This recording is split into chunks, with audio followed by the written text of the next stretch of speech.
Sikolohiyang Pilipino, in Filipino, is defined as the psychology rooted on the experience, ideas, and cultural orientation of the Filipinos. It is regulated by the Pambansang Samansar Sikolohiyang Pilipino in English, which was established in 1975 by Virgilio Enriquez, regarded by many as the father of Filipino psychology. Basic orientation and context. Filipino psychology is usually thought of as a branch of Asian psychology, the placement, determined primarily on culture. However, there is an ongoing debate on the makeup of Philippine culture, because this will generally determine whether Philippine psychology is to be placed under the realms of either Asian psychology or Western psychology. The view of Philippine psychology is largely post-colonial and is seen as a kind of liberation psychology. 4 traditions. Zhu Salazar, a historian, identified 4 traditions upon which Philippine psychology is rooted: academic scientific psychology or academico-scientifical na psikolohiya, Western tradition. This follows the tradition of Wilhelm Wundt in 1876 and is essentially the American-oriented Western psychology being studied in the Philippines. Academic philosophic psychology or academico-philosophiya na psikolohiya, Western tradition. This was started by priest-professors at the University of Santo Tomas. This tradition is mainly focused on what is called rational psychology. Ethnic psychology or tal na psikolohiya, this is the tradition on which Philippine psychology is primarily based. This refers to the indigenous concepts that are studied using indigenous psychological orientation and methodologies. Psychomedical religious psychology or Sikolohiyang psychomedical, the tradition that fuses native healing techniques and explains it in an indigenous religious context. A social scientist suggested that many poor Filipinos are considered superstitious as a result of Catholic dogmatism, characterized by a vague combination of animism and Catholic beliefs. The majority of Filipinos are poor and religion has become an important facet of life, to the extent that some disbelieve in science. Many foreigners look down on Filipinos, going as far as calling them slaves. That is why when working as domestic helpers, many Filipinos report cases of work-related abuse. Basic tenets, core value or kapwa, kapwa, meaning togetherness, is the core construct of Filipino psychology. Kapwa refers to community. Not doing things alone. Kapwa has 2 categories, abang tao and hindi abang tao. Filipinos value conformity because unlike non-Asian countries, its culture is predominantly Confucian. This runs into conflict with individualism which was brought about by Western colonialism. Abang tao. There are 5 domains in this construct: pakikaitungo, civility. In Confucian ethics, right behavior meant right demeanor towards authorities. Pakikisalamaha, act of mixing. This is a social value that is primarily communitarian and Confucian. It espouses the ability to adapt. Pakikilahok, act of joining. This translates to participation of the entire community to help a person. Pakikabagao, conformity. This runs into conflict with individuality which many Filipinos in fact willingly throw away in favor of conformity with demands of those who are in charge. Pakikisama, being united with the group. Hindi abang tao. There are 3 domains in this construct: pakikipagpalagain loob, act of mutual trust; pakikaisangkot, act of joining others; pakikipagkaisa, being one with others. Pivotal interpersonal value, pakiramdam, shared inner perceptions. Filipinos use damdam, or the inner perception of others' emotions, as a basic tool to guide his dealings with other people. Linking socio-personal value, kagandahang loob, shared humanity. This refers to being able to help other people in dire need due to a perception of being together as a part of one Filipino humanity. Accommodative surface values, hiya, loosely translated as shame by most Western psychologists, hiya is actually sense of propriety. Utang na loob, norm of reciprocity. Filipinos are expected by their neighbors to return favors to euro whether these were asked for or no to euro, when it is needed or wanted. Pakikisama and pakikipagkapwa, smooth interpersonal relationship, or SIR, as coined by Lynch. This attitude is primarily guided by conformity with the majority. Confrontative surface values, bahala na translates literally as leave it up to God, and it is used as an expression, almost universally, in Filipino culture. Filipinos engage in the bahala na attitude as a culture-influenced adaptive coping strategy when faced with challenging situations. Lakas ng loob. This attitude is characterized by being courageous in the midst of problems and uncertainties. Pakikibaka, literally in English, it means concurrent clashes. It refers to the ability of the Filipino to undertake revolutions and uprisings against a common enemy.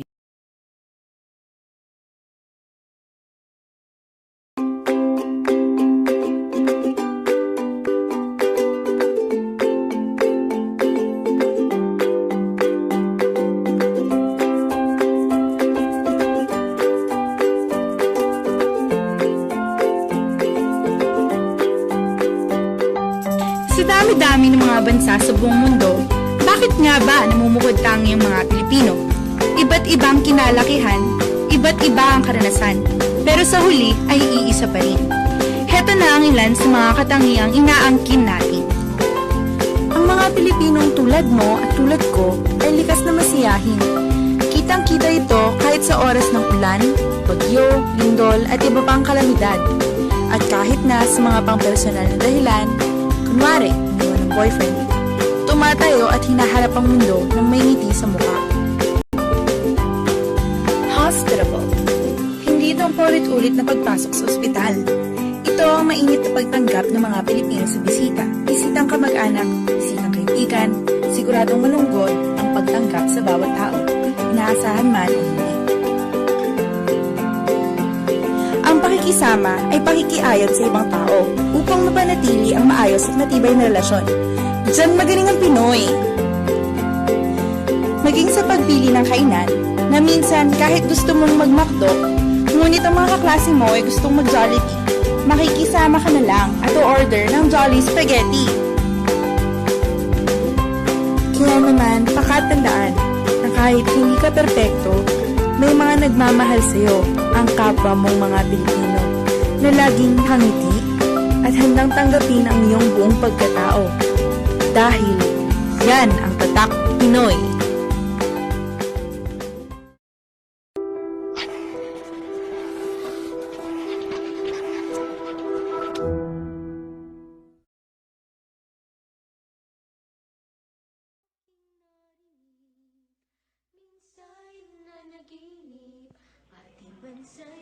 Sa milyong-milyong taong makakasalimuha mo, may mga taong makasarili.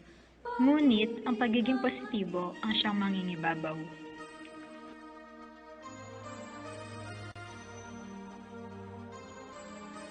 Marami ang nagbubulag-bulagan sa mga taong nangangailangan.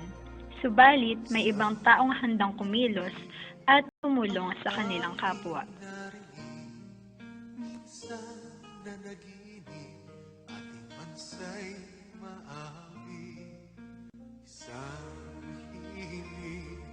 Pag-ibig ang hatid, ang musika'y batid sa bawat puso at isip. Sa panahong kailangan mo ng karamay, ang iyong kaibigan ng iyong masasandalan. Isang bansa, ba't di magkaisa? May mga taong madamot.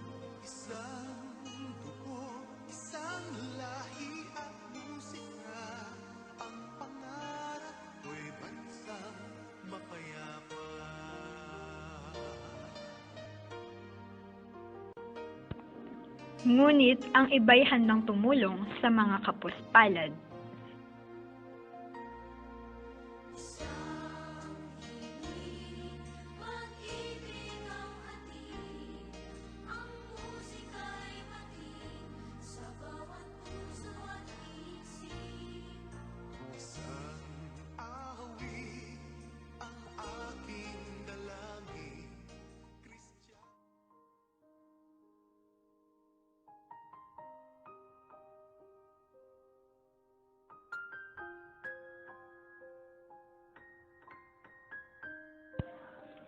Ang mga katangiang ipinakita ay hindi mo lubos maisip, na magagawa ng isang may kapansanan. Kung sino pa ang may kakulangan, ay siya pang nagtataglay ng mabuting kaugalian ng isang Pilipino. Psychological measurement sa mga Pilipino dahil hindi ito na isaalang-alang ang kultura at mga experiences ng mga Pilipino. 1975, sinimulang likhain ni Virgilio Enriquez ang panukat ng ugali at pagkatao. Isang panukat na nagsasaalang-alang ng kulturang Pilipino. Dahil dito, naitatag ang Sikolohiyang Pilipino at tinatawag siyang ama ng Sikolohiyang Pilipino. Iminungkahi ni Virgilio Enriquez at Carmen Santiago ang model of the new Filipino research na mayroong dalawang scales. Bago nagkaroon ng Sikolohiyang Pilipino, ang pre-Sikolohiyang Pilipino ayon kay Zeus Salazar, ang psikolohiya sa Pilipinas ay nag-ugat sa academic scientific psychology, academic philosophical psychology, ethnic psychology at psychomedical religious psychology. Simula noong 1971, unti-unting naitatag ni Virgilio Enriquez ang Sikolohiyang Pilipino. At sa taong 1975, sa panahon na naitatag na ang Sikolohiyang Pilipino, naitatag rin ang Samahang Pilipino sa Sikolohiya ng Wika at ang Samahang Pilipino sa Sikolohiya ng Bata.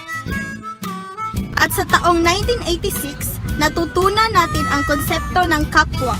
Noong 1990, itinatag ang pandaigdigang katipunan sa Sikolohiyang Pilipino sa kagustuhang magkaroon ng koneksyon ang lahat ng mga Pilipinong communities sa mundo, lalo na sa Japan at US.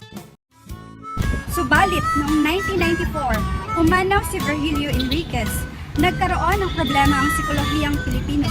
Subalit sa pagpanaw ni Virgilio Enriquez, hindi nawasak ng tuluyan ang pundasyon ng Sikolohiyang Pilipino. Bagkos, nagpatuloy ito sa tulong ni Rogelia Pipua, Grace Delisay at Elizabeth Marcelino Castro.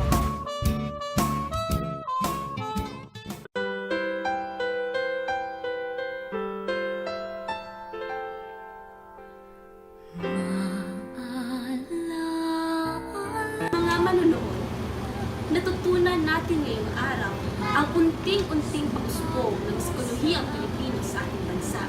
Mahirap ang pinagdaanan, ngunit hindi nagpag-iiwanan. Subalit, kahit maraming tao ang nakaambag sa pagtaguyod ito, dapat nating matutunan na ang pagpapatuloy na pag-unlad ng Sikolohiyang Pilipino ay nasa kamay nating mga Pilipino. Nagmamahal, Charo. Mula sa kapwa, mayroong hiya, utang na loob, pakikisama, bahala na, pakikibaka, sama ng loob, at lakas ng loob.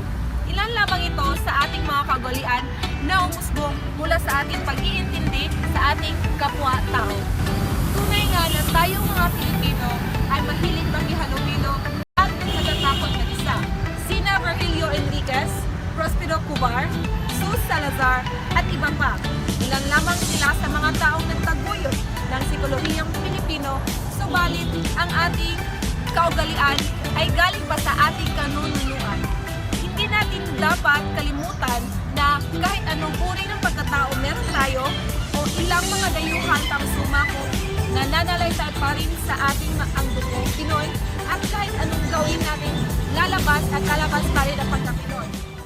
Makikibaka, utang na loob, hiya, karangalan, katarungan at iba pa. Ang mga katangian ng ito ay sadyang tatak Pinoy Amerikana. Marahil ay nasakop tayo ng mga Espanyol, Briton, Amerikano at mga Hapon na naging dahilan ng ating pagkakaroon ng iba't ibang uri ng kultura at orientasyon. Subalit, nananalaytay pa rin sa atin ang dugo ng ating pagka-Pilipino sa kabila ng mga samut-saring kaisipan na naibabahagi natin mula sa nakaraan. Ito ay magiging daan upang matutunan natin ang psikolohiya ng mga Pilipino sa pamamagitan ng Sikolohiyang Pilipino.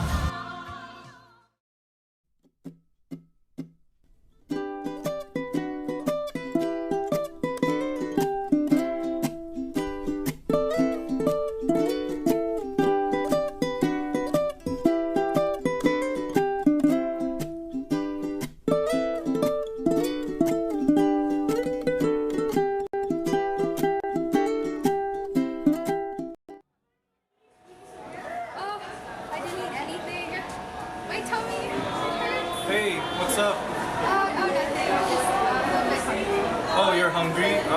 Do you want a donut? I have an extra donut. I can't really finish this donut since I already have another. Are you sure? I mean, I bought this extra one in the event that someone is hungry, so that I can give it to that certain someone for hunger. Well, if you don't want, I suppose I can give it to someone else. Okay. Thank you. No problem.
Hala na.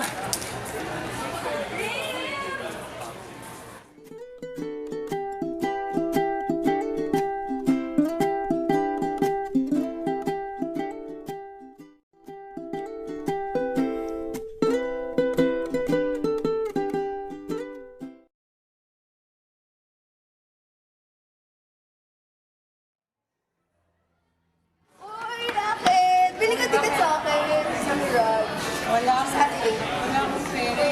Meron, di ba? Kasi kailangan ko benta ng 7.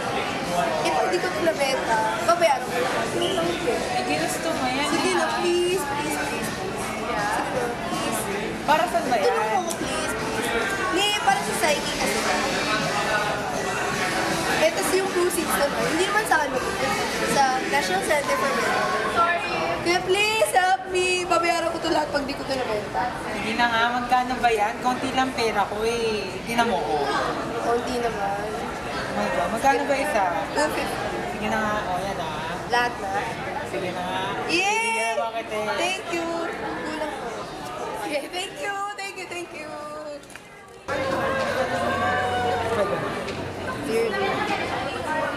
Harmony, pwede ka bang mag-project head for sa GA. Wala akong nag-apply eh. Kailan? Baka next year pa. Next. Hindi ko kasi alam eh. Siyempre may thesis na. Baka wala akong tayo. Sige na. Tinulungan naman kita dati nang bumili ako ng ticket sa'yo, di ba? Lahat pa binili ko. Para sa akin. Sige na nga. Saan ba yan? Paano ba mag-apply dyan? Hindi, ganito lang yan kasi. Ayan.